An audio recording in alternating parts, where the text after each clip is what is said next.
9 महीने में बच्चा बनके स्ट्रक्चर तैयार, इधर बच्चा दुनिया में आया।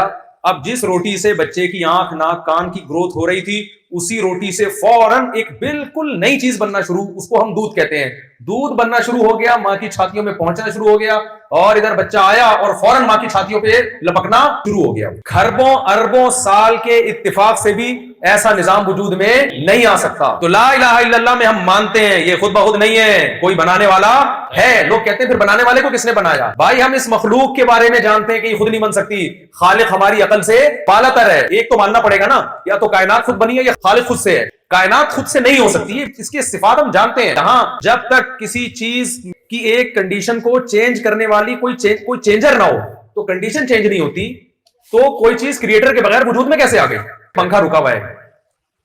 एक साहब ने मुझे कहा साइंस तो नहीं मानती खुदा है। मैंने कहा साइंस के नजरियात जो है ना, थ्योरीज, उनसे खुदा का वजूद साबित होता है।